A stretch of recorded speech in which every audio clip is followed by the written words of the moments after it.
ዛሬም ተመልሰን መተናል። እንዴት ናችሁልን የተከበራችሁ ወደ ቻናላችን ቤተሰቦች? መግቢያው ላይ እንደተመለከታችሁት ዛሬ የምንመለከተው የአዲስ አበባ የኩሪፍቱ ዋተር ፓርክ ፕሮጀክት ነው። ይህ ፕሮጀክት ከዚህ በፊት አሳይቻችሁ ነበረ። ትንሽ ቆየት ብያለሁ።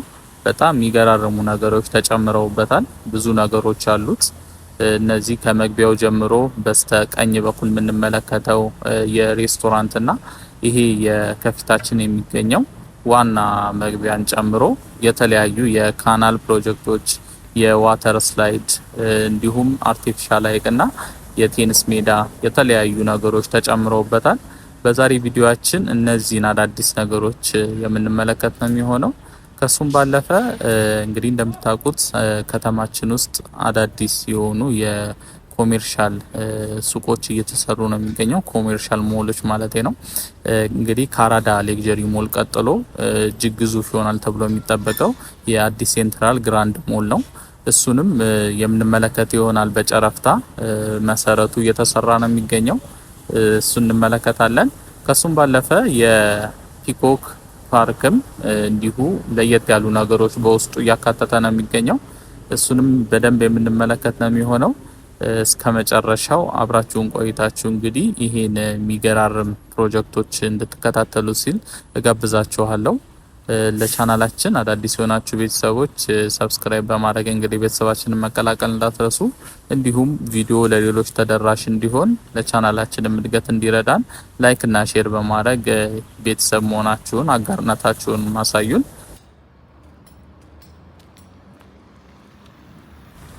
እንደተመለከታችሁት መነሻችንን ያደረግነው በፒኮክ ፓርክ እና በኩሪፍቱ ዋተር ፓርክ አዲሱ መግቢያ በር ነው። እሱ የሚገኘው ከወሎ ሰፈር ወደ ኦሬል በሚወስደው አቋራጭ መንገድ በኩል የተሰራ አዲስ መግቢያ ነው። ይህ ከፊት ለፊታችን የምንመለከተው በር ማለት ነው። እንግዲህ በሱ እንደገባን ቀጥታ የምናገኘው የአዲስ ሴንትራል ፓርክ ፕላዛ ነው። እሱም ማለት ይሄኛው ፊት ለፊታችን የምንመለከተው ነው። አሁን ይሄ እንግዲህ ከውስጡ ፓርኪንግ ሆኖ ከላይ ደግሞ የተለያዩ አይነት የመዝናኛ ቦታዎች ይኖሩታል። ከዛ በስተ ግራ በኩል ደግሞ የፒኮክ ፓርክ አለ። ፒኮክ ፓርክ እንደምታውቁት በጣም የቆየና እድሜ ጠገብ የሆነ ፓርክ ነው። እንግዲህ ብዙ ታሪክ አለው። እሱም ቀደም ሲል ኖርማል አረንጓዴ ነገሮች ያሉበትና እንዲሁ መዝናኛ ያለበት ፓርክ ብቻ ነበረ። የ6 ኪሎ እንግዲህ እንደምናውቀው የአንበሳ ግቢ ከመጥበቡ ጋር ተያይዞ እዛ ያሉት አንበሶችና የተለያዩ አራዊቶች ወደዚህ እንዲዘዋወሩ ተደርጓል። እዛ በመጥበቡ ምክንያት ማለት ነው። በ2020 ነው ወደዚህ እንዲመጡ የተደረገው። ከዛ በኋላ ብዙ ማስፋፊያዎች እየተሰሩለት ነው የሚገኘው ከ2020 ጀምሮ። እንግዲህ ከ2020 ጀምሮ ማስፋፊያ ተደርጎለት በ2021 ተከፍቶ ከዛም አሁንም ቢሆን የተለያዩ ማስፋፊያዎች እየተሰሩለት ነው የሚገኘው። በውስጡ እንግዲህ ብዙ አይነት አራዊቶች አሉ። እንግዲህ የኢትዮጵያ ብቸኛው የሚባለው ብላክ ላይን፣ ጭላዳ ባቡ እና የተለያዩ የዱር እንስሳት በውስጡ ይገኛሉ። ከዛ ከኖርማል ፓርክነት ወደ ዞሎጂ ተቀይሯል ማለት ነው። ውስጡም እንግዲህ 26 ካሬ የሚሸፍን ሰፊ የሆነ ፓርክ ነው። አሁን ላይ እድሳት እየተደረገለት ስለሆነ መግባት አይቻልም። ከነዚህ ጋር አብሮ የሚከፈት ነው የሚሆነው ከአዲስ ሴንትራል ፓርክ ፕላዛ እና ከኩሪፍቱ ዋተር ፓርክ ጋር ተከፍቶ እንግዲህ ይሄ አካባቢ በጣም ለየት ያለ ቦታ እንደሚሆን እንግዲህ ከወዲሁ ያስታውቃል። ይህ የምንመለከተው የአዲስ ሴንትራል ፓርክ ፕላዛ የላይኛው ክፍል ነው። ከስር ግራውንድ አለ፣ የፓርኪንግ ስፔስ ማለት ነው። ከላይ ደግሞ እንደምትመለከቱት በጣም የሚያምር ቪው ያለው እንደ ሬስቶራንት ነገር መሰለኝ የሚሰራበት። አሁን ወደ ኩሪፍቱ ዋተር ፓርክ እየተጠጋን ነው የምንገኘው። ይሄ ቆየት ብሎ የተገጠመው የዋተር ስላይድ ነው። ከዚህ በፊት ሰርች የላችሁ በነበረ ጊዜ እንዲሁ ተጠናቆ ነበረ። አሁን ላይ ብዙ ሌሎች ተሰርተዋል። ይሄ ከሱ ጎን የምንመለከተው እንደ ሰማያዊና ቢጫ የሚመስል ያለው ከዛ በኋላ የተጠናቀቀ ነው በቅርብ። ከዚህ ከጎን በኩልም እንዲሁ የተለያዩ የዋተር ስላይድ አሉት የዋተር ፓርኩ ማለት ነው። እነዚህ ስዕሎቹ የምንመለከታቸው የካናል ፕሮጀክቱ ነው። እንግዲህ ይሄ የውሃ ይሞላና የስዕሉ ጫፍ እስካለበት እስከ ስረኛው ድረስ የቦት ትሪፕ ምናምን አይነት ይጀመራል ማለት ነው። እዚህ ላይ እንደምታዩት ነው። በጣም ነው የሚያምረው። ስዕሎቹም በደንብ ተጠበው ነው የሰሩት። አዳዲስ የሆናችሁ ቤተሰቦች ሰብስክራይብ በማድረግ እንግዲህ ቤተሰባችንን መቀላቀል እንዳትረሱ። በየቀኑ በምንሰራቸው የዎኪንግ ቱር ቪዲዮ አዲስ አበባ ውስጥ እየተሰሩ ያሉ አዳዲስ ነገሮችና አዳዲስ ገጽታዎችን በየቀኑ የምናስቃኛችሁ ነው የሚሆነው። እንዲሁም ቪዲዮ ለሌሎች ተደራሽ እንዲሆን ለቻናላችንም እድገት እንዲረዳን ላይክ እና ሼር በማድረግ የበኩላችሁን አጋርነታችሁን ማሳዩን።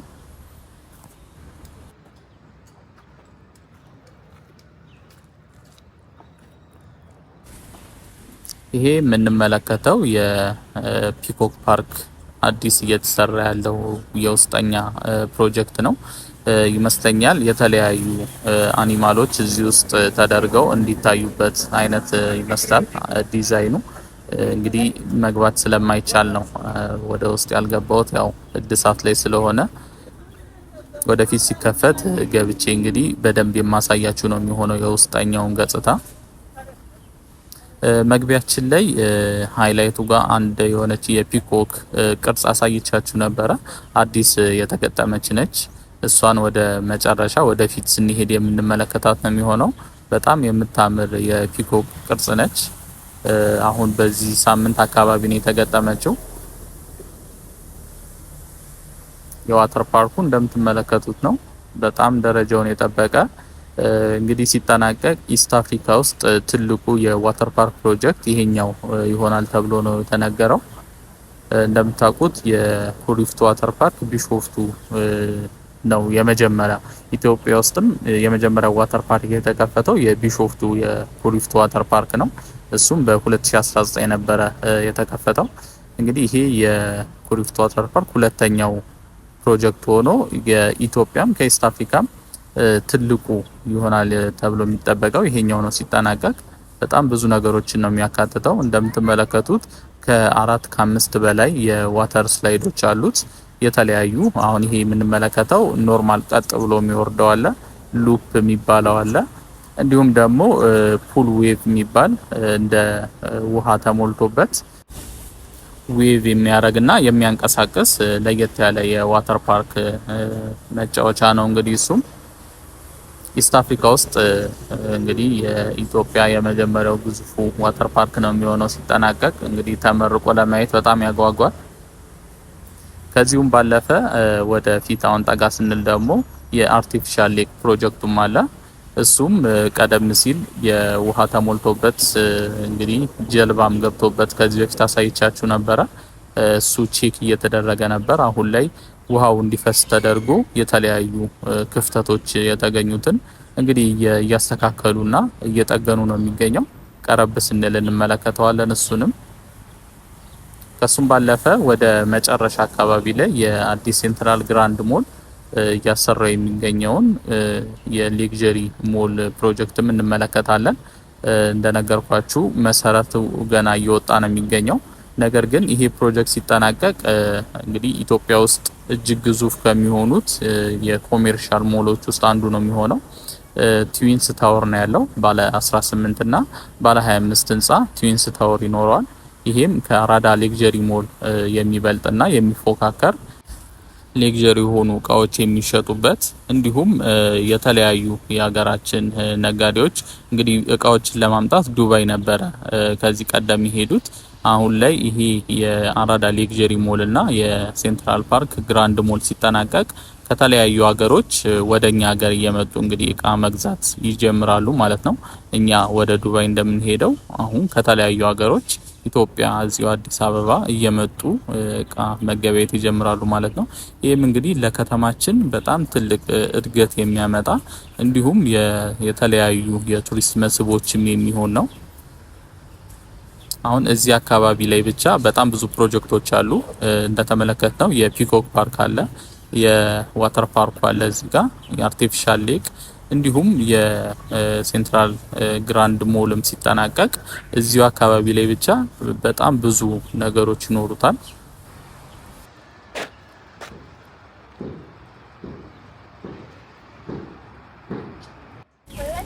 ጉብኝታችንን እንቀጥላለን። አሁን የምንገኘው የካናል ፕሮጀክቱ መነሻ ጋር ነው። ይሄ ሰፋ ያለ ስፔስ የምንመለከተው በስተቀኝ በኩል የካናል ውሃ መሞላት የሚጀምርበት ነው። ከዛ ሸገር ብሎ የወንዝ ፕሮጀክቱ አለ። በዛ በኩል ወንዝ ያልፋል። ኮንክሪት በኮንክሪት እንዲለያዩ ይደረግና እዚህ ጋር ውሃ ይሞላል ማለት ነው። ከዛ እዚህ ላይ ጀልባዎች ይገባሉ። ከዛ እየተመለከት ነው በመጣ ነው የካናል መስመር እንግዲህ ጀልባዎች እየተንቀሳቀሱ በዚህኛው መግቢያ ማለት ነው ጀልባዎች እየተንቀሳቀሱ ወዲና ወዲያ ትሪፕ ማድረጊያ ይሆናል ማለት ነው። እንግዲህ ለየት ያለ ፕሮጀክት ነው እንደምትመለከቱት። ከዚህ ያለፈ ስንል ደግሞ አርቲፊሻል ሌክ ፕሮጀክቱ አለ። ቀደም ብዬ ነገርኳችሁ። እሱንም እንዲሁ ሜንቴናንስ እየሰሩለት ነው የሚገኘው። እሱንም ተመልክተን በጎን በኩል የሪቨርሳይድ ፕሮጀክትም አለው የአትላሱ። ይሄ ከዛ በኩል ያለ የሚታየን የሚያልፍበት የሆነች ድልድይ ያለች እሷንም እንመለከታለን። ከሷ አለፈ ስንል ደግሞ ፒኮክ ፓርክ ጋር ያለችዋን አዲሷን የፒኮክ ቅርጽም እንመለከታታለን። እሷ መግቢያው ላይ የተመለከት ነው በጣም ነው የምታምረው። እሷን ተመልክተን የመጨረሻ እይታችን የምናደርገው የቴኒስ ሜዳዎች አሉ። የቴኒስ ሜዳም ተሰርቷል እዛ አካባቢ ላይ። እሱን አይተን ነው እንግዲህ የዛሬ ጉብኝታችን የምናጠናቅቀው። ስለዚህ እስከ መጨረሻው አብራችሁን እንድትጓዙ ስል በአክብሮት ተጠይቃችኋለሁ ውድ የቻናሌ ቤተሰቦች። እኔ እስከዚህ ድረስ እንግዲህ የተለያዩ መረጃዎችን እየሰጠዋችሁ ቆይቻለሁ። የቀረውን ደግሞ አብራችሁኝ እየተጓዛችሁ እንድትመለከቱ ስለጋብዛችኋለሁ። እንግዲህ ለቻናላችን አዳዲስ የሆናችሁ ቤተሰቦች ሰብስክራይብ በማድረግ ቤተሰባችንን መቀላቀል እንዳትረሱ። እንዲሁም ቪዲዮ ለሌሎች ተደራሽ እንዲሆን ለቻናላችንም እድገት እንዲረዳን ላይክ እና ሼር በማድረግ አበረታቱን። መልካም ቆይታ ይሆንላችሁ።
Thank you.